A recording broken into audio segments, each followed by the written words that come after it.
Welcome, ladies and gentlemen, boys and girls, to the World of Wrestling podcast. Here today to discuss about the UFC Vegas 108 between Taira and Park. This seems to be an okay card. I'm not going to be watching this live. I'll be watching SummerSlam. I'll be covering SummerSlam right after I upload this video. I'm going to give you guys a pick for each fight along with the best bet for each fight. I'm not betting all of these, so take it with a grain of salt. I'm going to try to find you guys the best odds on each fight, and we'll go from there.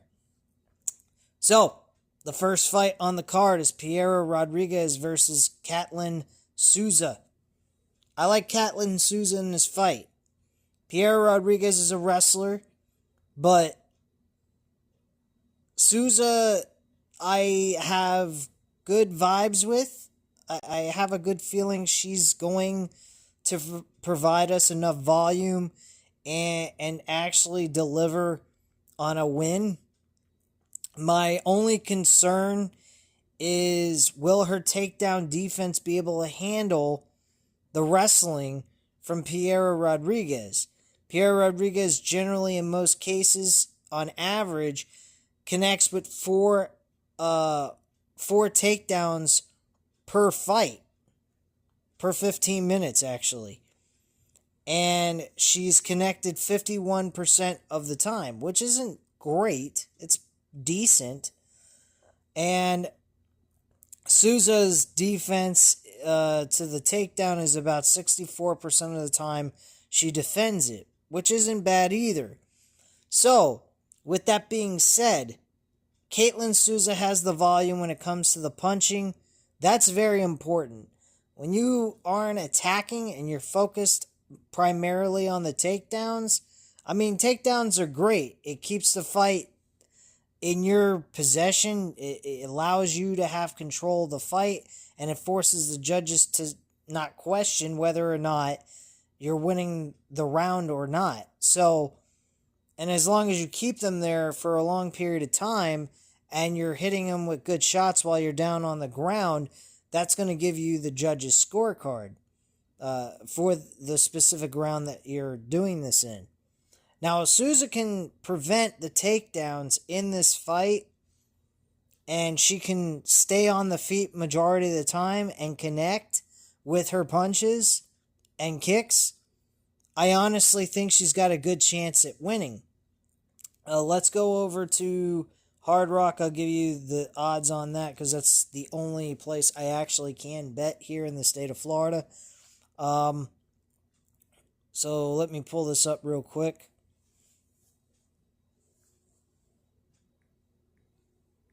Hold on one moment.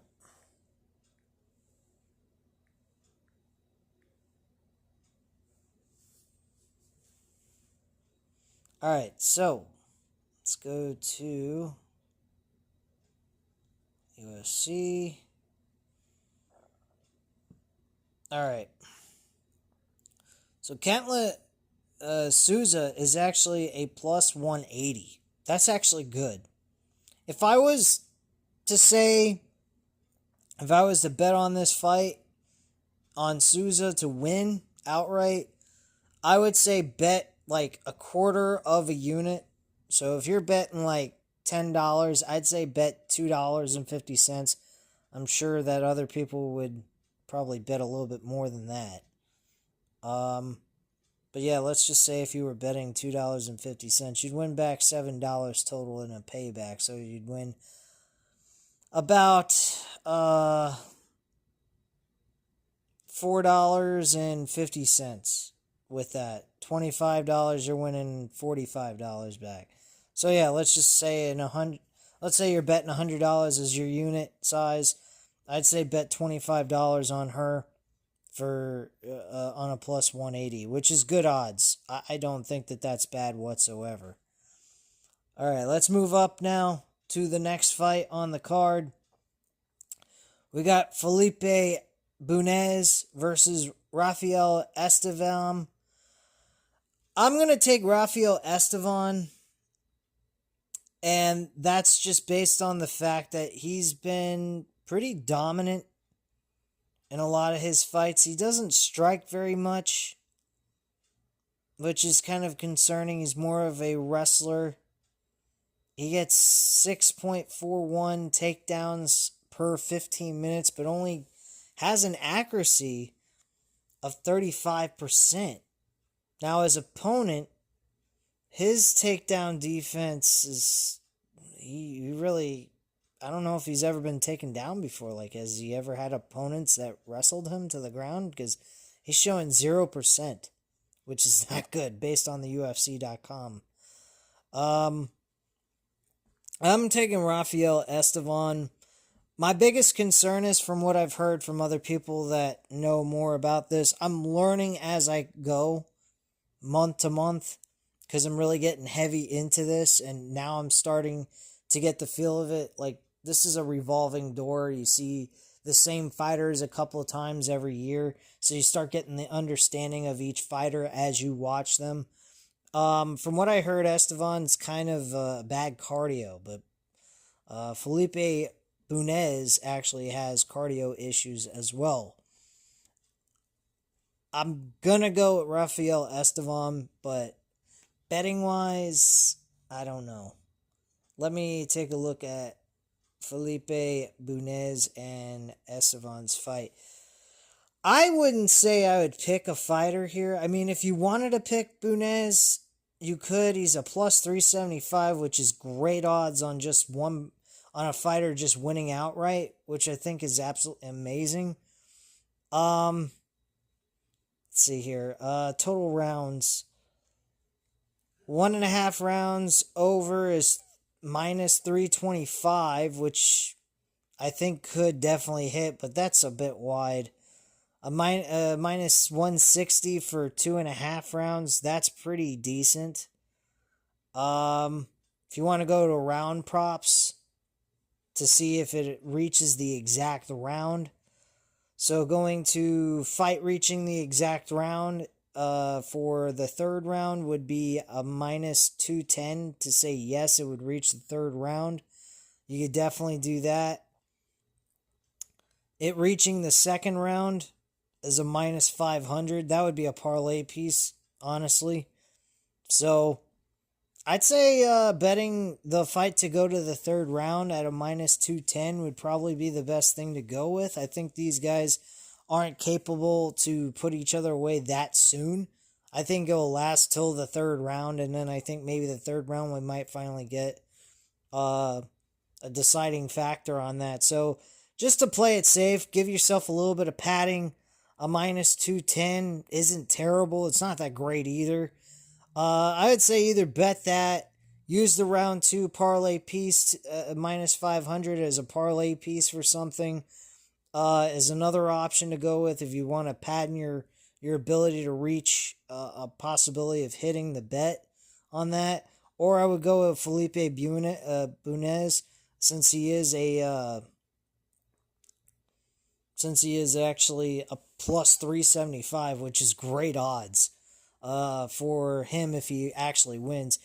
If I was betting this fight, the odds on Bunez, I'd say bet like $10 on him.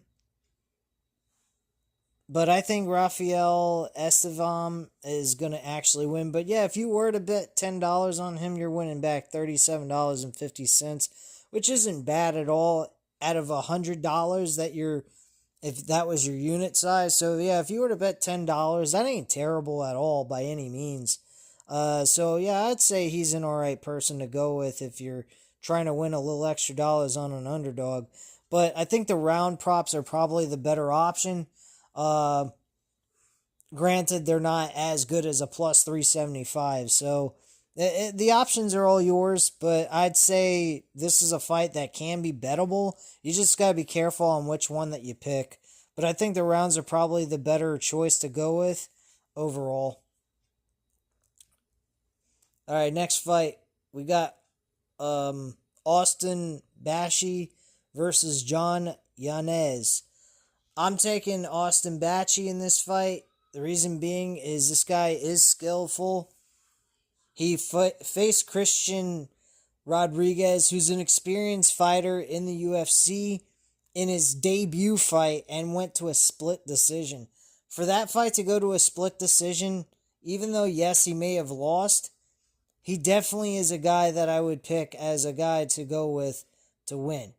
I really think that he could win this fight without question. His takedown, he gets 8 takedowns a fight per 15 minutes. Accuracy isn't that great. It's only 39%, but his takedown defense isn't that bad at all. It's 62%. So I think Austin Bashi would be a great pick to go with to win this fight. I don't see him actually losing the fight by any means. Let me go real quick over to the actual thing here.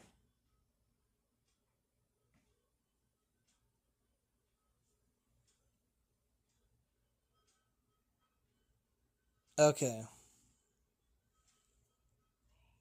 So apparently, from what I see, there is no odds on Aston Bashi and his opponent on this Hard Rock account. Okay. Well, I don't know what to tell you on that one. Let's move on to the next fight. No odds available to bet on that, so forget it. Next, we have Nick Klein versus Andre Pulav. I'm taking Andre Pulav. Andre Pulav is good on the feet. He's a good striker. He gets 3.87 with an accuracy of 58%. I mean, they're both kind of hittable. Nick Klein's got a 3.22 in lands of punches landed per minute. But he gets hit about 3.33, so he does get hit a lot more than he does connecting with his punches, but so does Pulav in this fight. His takedown defense is outstanding, Pulav. He's got an 85% takedown defense. That's pretty damn good. So Nick Klein's more tuned in to the grappling than anything else. And his takedown accuracy is not good, Klein. He's 20% with a 3.33 takedown average per 15 minutes. So if Pulev actually can prevent the takedowns from occurring, I'd say Pulev is the better choice to go with. And he's very bettable on the odds you get with him for just a straight up money line pick. He's a minus 170 on Hard Rock.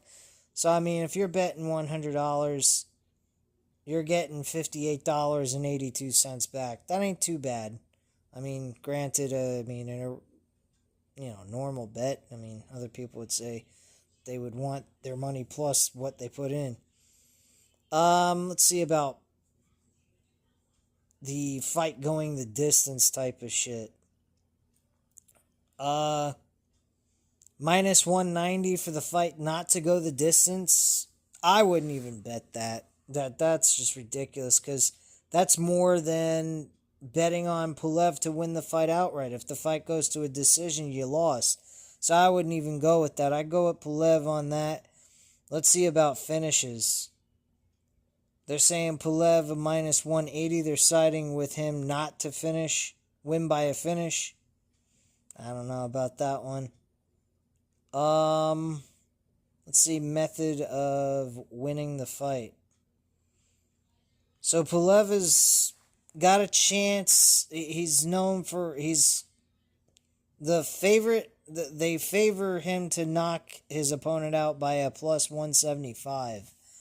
So if that's the case, Pulev winning by a finish, and you say yes, he finishes him in any which way, whether it's submission or by knockout, it's a plus 135.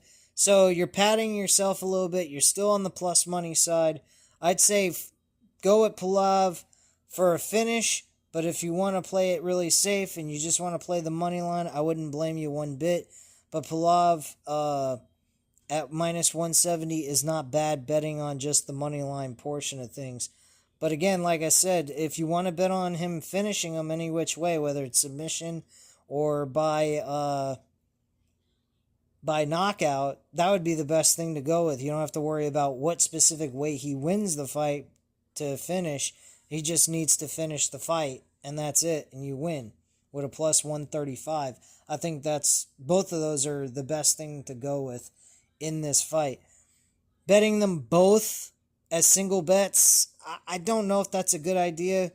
God forbid he doesn't finish him, then you got a problem. So I'd pick one or the other. Stick with one or the other. Don't go ahead and either go all in or stay out of the side of him finishing and just worry about the money line portion of things, and that's it. Next, we got Rodolfo Vieira versus Treson Gore. I'm taking Vieira in this fight. I think Vieira, if he can get his opponent to the ground and keep him there, he should be able to win this fight. But if Gore can't prevent the takedowns, Gore's an issue. But Gore also takes too many punches and strikes. He absorbs 8.16 strikes. His defense is horrendous. But on the feet, he's a good striker. But he's 5-3. His record's terrible for a UFC fighter. And Vieira is 10-3. He's got his last fight was a loss, but I mean, straight up though, I would say that Vieira's got the opportunity to win this fight. I honestly think, let me just take a look here at finishes here real quick on Vieira, see if he actually can finish his opponent or not. See how many finishes Vieira's got in his career. Vieira's got a lot of submissions, 1 knockout, and has only lost his fights by 1 submission and 2 by decision. So that's not bad. Let's see how Gore has won his fights. Gore has won most of his fights by submission 3 times, and then once by a knockout, and once by a decision, lost by a decision, and been knocked out twice. I don't know. I think Vieira can win this. Vieira, betting on him moneyline wise, I think it's possible. I think you can get away with betting on him. He's a minus 225, I believe. Yeah, minus 225. I mean, you could bet on this. This isn't a big issue. But if you want to get it a little tightened up here, so you get closer to what you're putting in, I mean, we could take a look here and see where we can connect. We got the fight not going the distance. No as a minus 220, so the betting odds favor the idea of the fight not going the distance, and plus 165 of it going the distance. I don't think it's going to. I agree with them on that, but the odds of it being minus 220, don't like that whatsoever.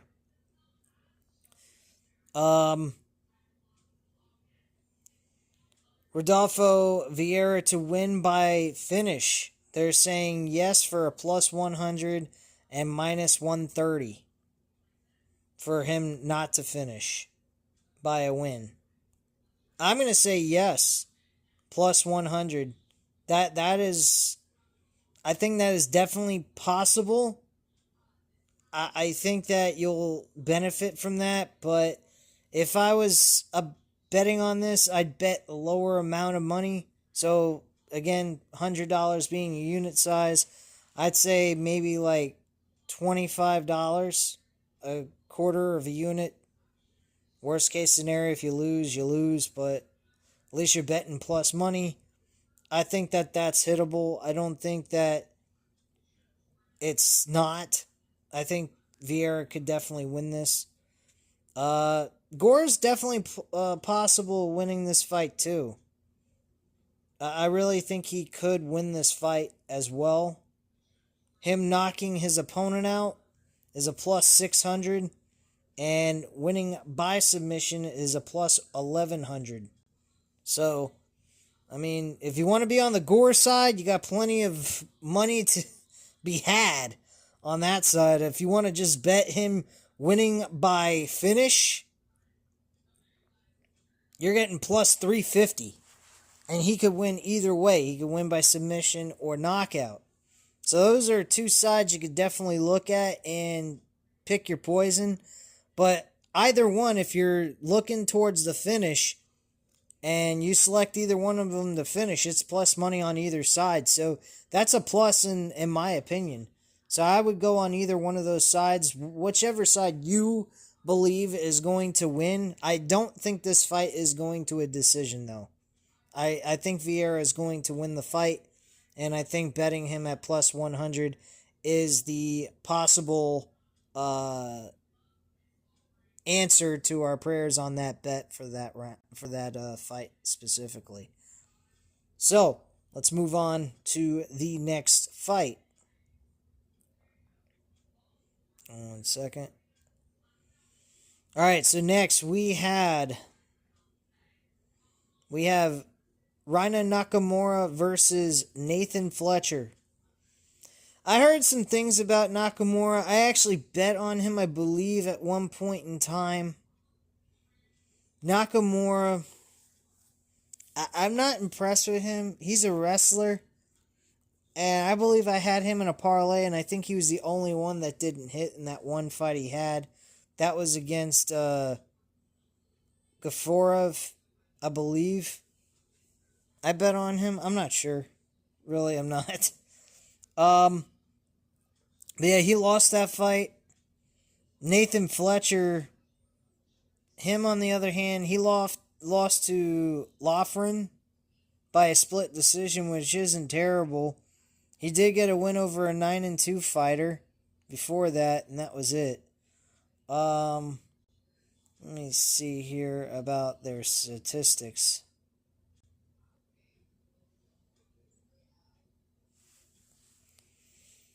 So, striking-wise, let's take a look here. Nakamura is hitting 3.1 punches landed. His accuracy is only 51%. Not terrible. He absorbs only 1.7 punches. And 64% defense for him. But on the other end of things, we got Nathan Fletcher, who's connecting a lot more in volume, 3.44, 60% connected, 1.7 only absorbed, and a 61% defense. Takedown defense, unfortunately, though, is only 50%. Takedown average is 3.53, which isn't bad, but only a 38% accuracy on those takedowns. So he's attempting a lot of takedowns, but not connecting on a lot of them. Now, Nakamura's side of things, he's got a 2.63, 81% takedown ratio accuracy, and 100% of the time so far in his career, nobody's been able to take him down. I'd say the side of Nakamura, but if he stands up and fights with Nathan Fletcher, I think Nathan Fletcher has the capability of finishing him. But Nakamura is my pick, but to say I'm going to bet on that, if I was to bet every single fight, this is not a fight I would recommend betting on the specific winner, because Nakamura, moneyline wise, he's a minus 400 something. I mean, let me take a look here. Yeah, Nakamura is minus 425. Holy shit. That's steep. That's pretty wide, man. Nathan Fletcher would be a good bet to go with. He's a plus 300, but if Nakamura is smart this time around, he doesn't try to stand up and fight, then worries about just winning the fight and doing what he does best, and that's wrestle, I think he'd definitely do that. I'm going to say that Nakamura will win by decision. That's the best route to go with. Minus 125. I think that's probably the strongest route to go with on this bet. Because betting the fight to go the distance is a minus 210, I believe it was, from what I just saw. So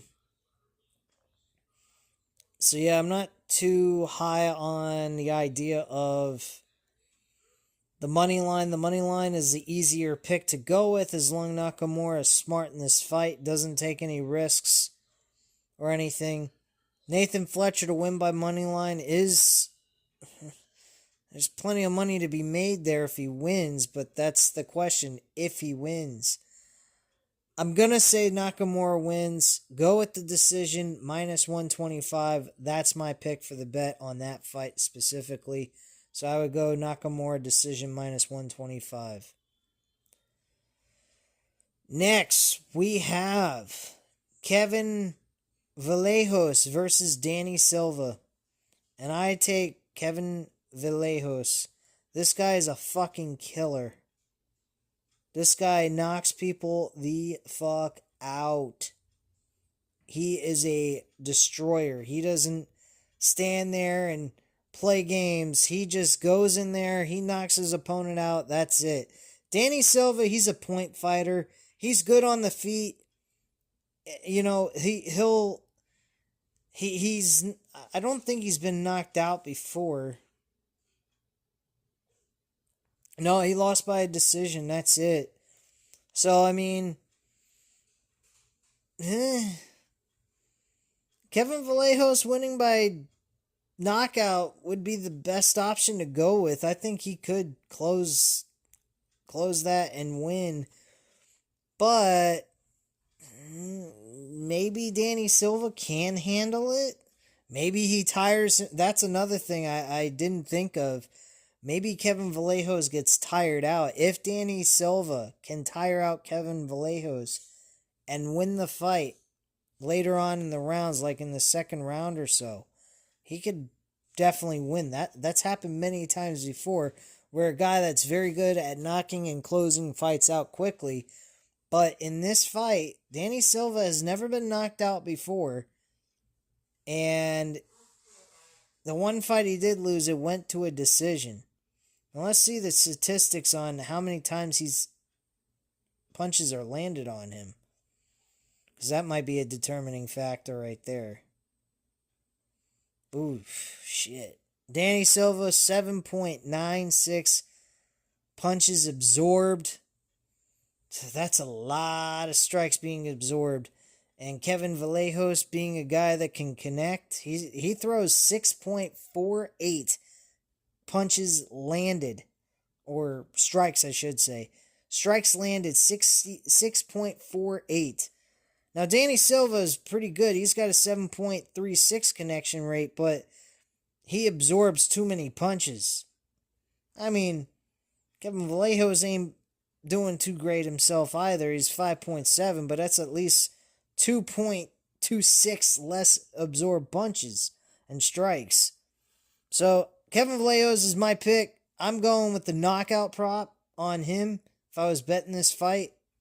I'm only betting one fighter per card from now on. I've been struggling like crazy doing parlays. I'm just trying to stay away from that shit. I know I'm an amateur bettor. Okay, you don't have to bust my chops. I don't want to throw a bunch of bets in and possibly lose. But I might get a lot of these right, and I have a good feeling I will.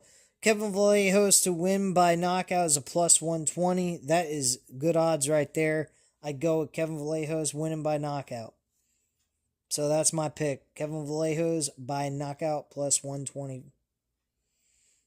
That's pretty much all there is there that's giving you any real value and a plausible chance of hitting, in my opinion. Next, we have Neil Magny versus Zaleski. I'm taking Valesky in this one. Neil Magny's been knocked out, been wasted too many times. I mean, this fight, I would say stay away from, truthfully, because this fight could go either way, honestly. I don't think that this is something worth betting on.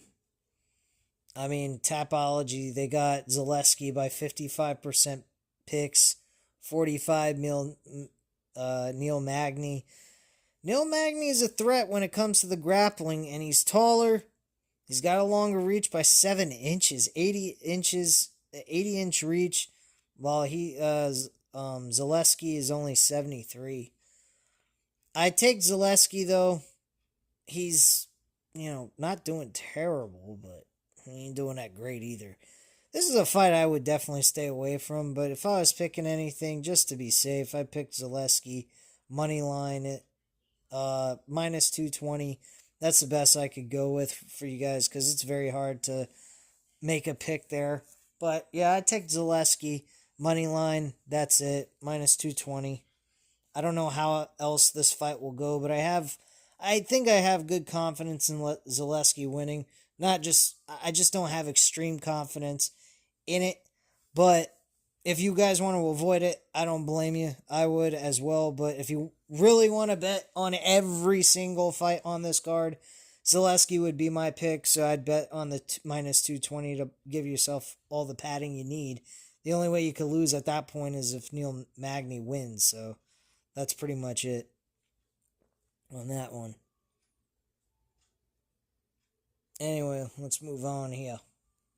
Next, we got Carol Rosa versus Nora Cannoli. I'm taking Nora Cannoli, and I'm moneylining that shit. Cannoli, plus 165. She is a very high confident pick, and I'll tell you why. As an underdog.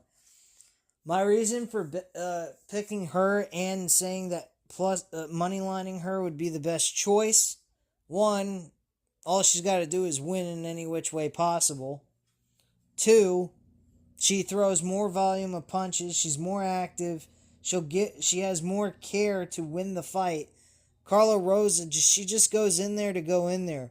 She's not a woman that's in there with a lot of excitement. She doesn't seem to care all that much. She just seems that she's in there to get a payday, really. And I don't feel like that's something worth betting on when it comes to that. I don't understand why Cannoli's the underdog here. Carla Rosa, looking at her stats, let's take a look at it. She does connect with a lot of punches, 6.22 per minute, 55% hit rate, 4.84 punches absorbed per minute, and 49% of the time her defense is good, but majority of the time she's getting hit more than she's, doing her thing. Now, Cannoli, unfortunately, is 3.07, so her volume is not extremely high when it comes to punches landed. She's got a 54% accuracy, but she only gets hit 1.91% of the time with a 62% defense, which is really good. Takedown defense, or takedown offense by Cannoli, not there at all. She's not really trying to go down to the ground. And neither is Carla Rosa. So this fight is generally a stand-up fight. We're not expecting this fight to go to the ground. So if Nora Cannoli can hit her with a good shot and knock her out, which I think she will, let's just take a look at her knockdown, her knockouts in her career so far. She's got 6 wins by knockout. Shit. And all of her fights that she's lost has only gone to a decision. I honestly think knockout would be a great option as well. Let's see what the knockout prop is for Cannoli. Oh shit, this should be interesting. Cannoli winning by knockout. damn. If you want to go with something that will make you some damn money, you want to bet on Cannoli to win by knockout, and she's an underdog in this fight. Plus 1750, people. 1750. You bet $5 on that alone, you will win $92.50. Just $5 on that pick. I would say do that. Do the money line pick as well if you want to do both. Do $5 on the knockout prop because maybe she can't put her away, but she can win by decision. I would say that's fucking possible as hell. Plus 17. That's like a gift from God, man. What the hell? These odds makers are fucking stupid. Look at Carla Rose's win-loss record in the last 5 fights. She's lost 3 fights and won only 2. Let's see how many knockouts she's how many times she's never been knocked out before. That's interesting. Very interesting. She's lost 5 fights by decision and 2 by submission. So she's been submitted before, but she's never been knocked out. I'd still say Cannoli win by a knockout. Plus 1750, throw down $5. There you go. Have a nice day. Win 92 fucking dollars, and you got money made right there, baby. You want to just money line the pick? Go ahead and do that too. I have either one of those two is a good pick. I mean, you're getting fucking good money right there, man. This fight right there, Carla Rosa and Nora Cannoli, that is a fucking great pick betting wise. That's awesome. Next fight we have Esteban Robovic going against Elvis Brenner. I'm gonna take Esteban Robovic. I just have a strong feeling this guy is gonna win this fight. I'm gonna pick him to win by knockout. If you want to money line him, which is what I did, I just money lined it with $70. He's my pick. I'd say that's fine as well. I don't think there's any harm in doing that. So yeah, I'd say knockout would be the best option.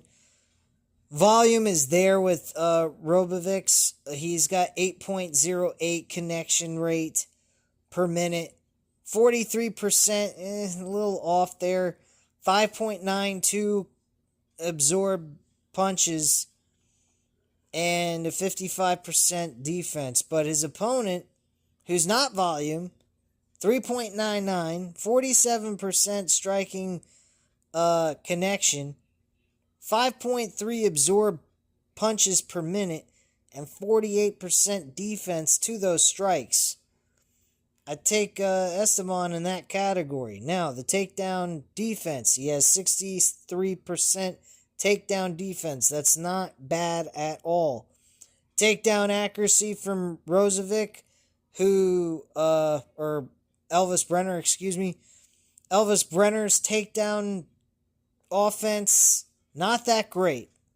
23% takedown accuracy, 1.23. So he's going to have to really do a lot of volume on takedowns, but then he also has to worry about the strikes being thrown at him. I think Esteban Robovic, even money line him, is a good option. Currently, right now, Robovic is a minus 250, which money line wise ain't great when you're talking about trying to tighten down the odds to make it closer to what you're betting and putting in. So let's just say we went with the knockout prop. That would be a plus 165. If we were to say that Robovic was to win the fight by finish, and you selected yes in any which way, shape, or form, that would be a plus 135. I think that the Robovic winning by Finish at a plus 135 is not bad. It's a little bit of a pay cut going with the fight going ahead and ending by knockout by Rovovics, which is a plus 165. If you want to bet that, that's fine. I don't blame you. I mean, the chances of him winning the fight by knockout is extremely high. I honestly think that is the better option to go with. But if you want to, God forbid, play it safe so that you make sure that you still win, if he happens to go by submission by some miracle decision, miracle that he goes for a submission in this fight, it, gives you that cushion that you need and still gives you that plus money at the same time. So as long as you're not getting greedy with it, I think that you should win. But I say the knockout is definitely live for him to get. But if you want to just go with him winning by finish, that's a plus 135. I think that's just as good odds, and it gives you all the possibilities of what could happen. God forbid he wins by submission, you still cover yourself and you still win the bet. So that's my pick right there. Either or, knockout or just win by a finish by Robovics. Moving on, we got Masu Rebecki versus Chris Duncan. I think Chris Duncan, I like Chris Duncan. I've been picking him in quite a few fights that he's been the underdog, and he's won, believe it or not, when a lot of people didn't think he was going to win.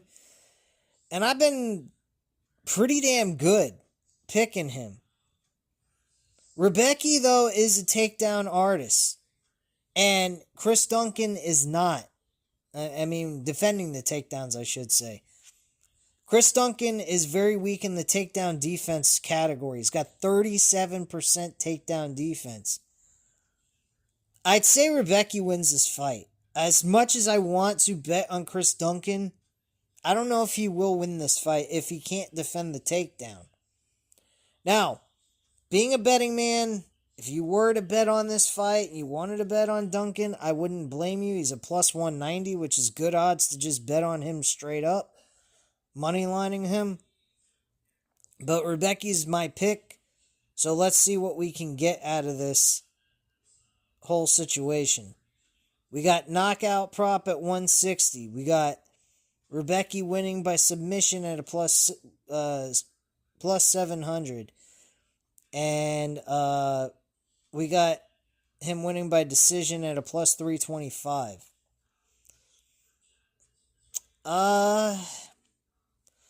Let's take a look at Chris Duncan, how many times he's been finished in his career, because that definitely can give us some kind of idea. He's only lost twice, so there might not be any finishes. He may have lost by decision a bunch of times. No, he's been knocked out once and been submitted. He's never been beaten by a decision. Most of his fights he's won by knockout. And Rebecki has been knocked out before. He definitely has. I bet on him in that fight and he lost by a knockout. As crazy as that sounds, I couldn't believe he lost. That pissed me off. Against Diego Ferreira. And I don't think much about Diego Ferreira. I don't think he's that big of a deal. He's 40 years old, too. I mean, geez Louise, man. And he's been around the block. I mean, this guy's faced some people. He's beaten Michael Johnson, Rebecki. He's lost to some names, too, like Gamrot, Grant Dawson, Benel Darush. So he's lost to some people. Notable names, though, by the way. Not anyone that is garbage or anything by any means, but I think Chris Duncan could win this fight, honestly. I really don't. I would put money on Chris Duncan. My only concern is if Rebecki's smart enough, he'll just keep this fight on the ground. He won't strike with him. He'll strike him on the ground where he's got the advantage. That's the game plan I think Rebecki needs to have against Chris Duncan. Because if he has the game plan of just going in there and fighting him straight up, I don't I don't think that that's going to be the smart move on his part. And I think Chris Duncan will win on the stand-up fighting game because he has knockout ability. He's won a lot of his fights by knockout, seven of them out of 13. That's 54% win rate by knockouts. Rebecca, on the other hand, let's see how many he's won by knockout. He's won 9. That's pretty damn good, too. He's won a majority of his fights standing up. He's also won by submission. I think that's the pathway for him if he's going to finish him. I think you guys are going to fucking laugh at me. But I'm going to go with, let's see if Chris Duncan is lost by a submission at least. I think he did. I think I mentioned that. Yeah, he lost by a submission. So he's been submitted before. Rebecca by submission plus 700 does not sound like a bad idea. But I have enough respect for him, for Chris Duncan. I don't know if I could do that. I mean, if I was to bet on that, it gives you a lot of money. $5 on that, that's not bad. You get $35 back. That's kind of a smart move to go with, I think. So yeah, plus 700, submission, 5, very low confidence though, because I have a ton of respect for Chris Duncan. I mean, I've seen him fight a few times, and I think he's got heart like nobody's business. You can't just flat out say, oh yeah, I got all the confidence in the world, Rebecca's gonna... No. Rebecca's been knocked out. On top of all that, fucking Chris, Rebecca, he's hittable. He's been in some wars recently. I mean, I would say Chris Duncan, moneyline him for a plus 190. And then on the other hand, if you really want to get really fucking crazy, you go with the submission with Rebecca for like a $5 bet. That way, if I happen to be wrong on this one, you're following my picks. At least you didn't lose a lot. But yeah, I'd say Chris Duncan is a pick that you could go with that has a chance, but at the same time, Rebecca, if he's smart enough, he takes his fight to the ground, wins by submission. I think that's the pathway you go.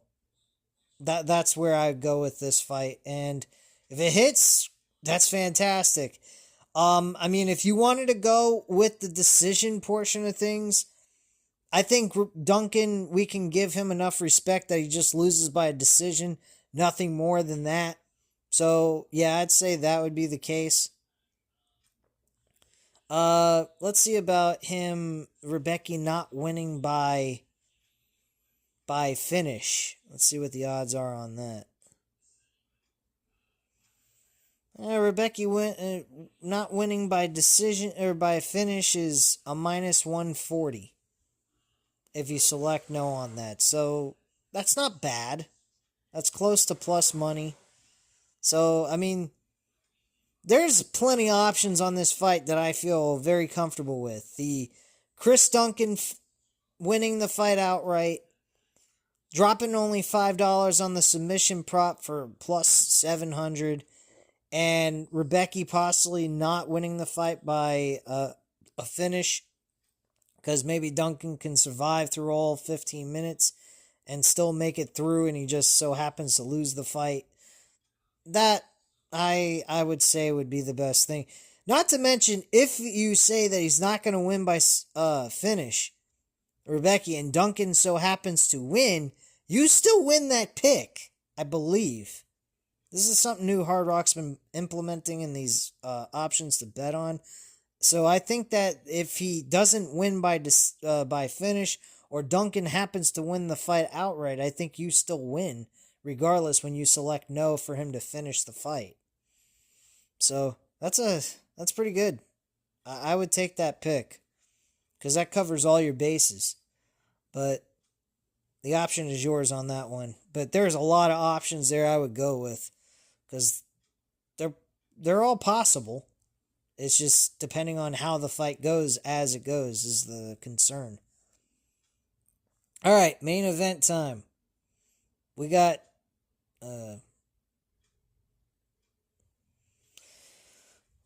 we have, if I can ever get to it, Han Sung Park versus Taira. I'm taking Taira, and I'll tell you why.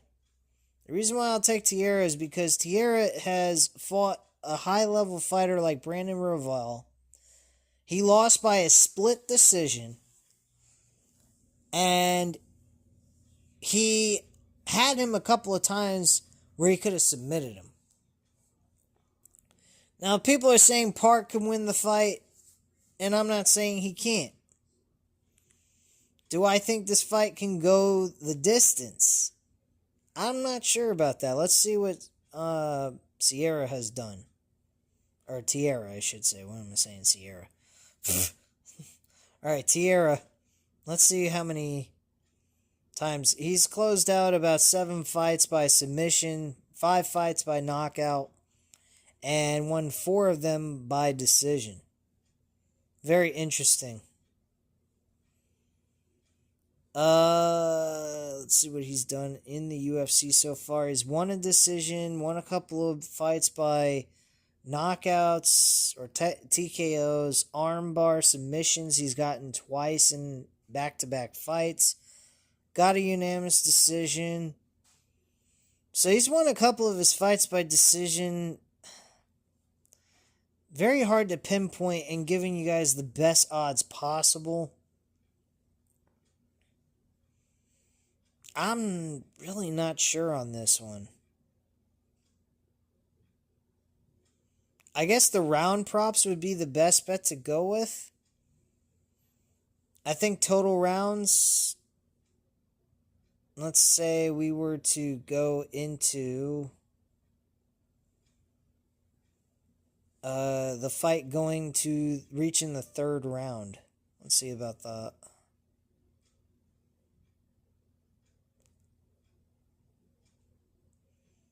Fight to reach the 3rd round as a yes is a minus 230.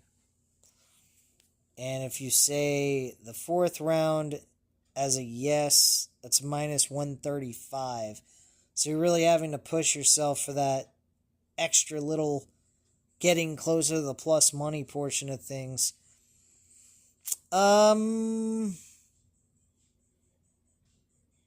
I would say this. I'd say bet the 2.5 rounds to go over minus 170.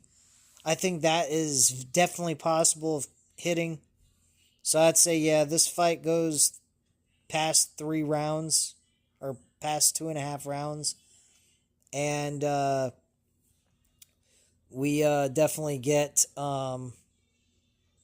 I think that the minus 170 bet would be the best option to go with. Fuck the decision, because we don't even know how this fight's going to go. I don't know if this fight's going to go to a decision or it's going to go to a finish.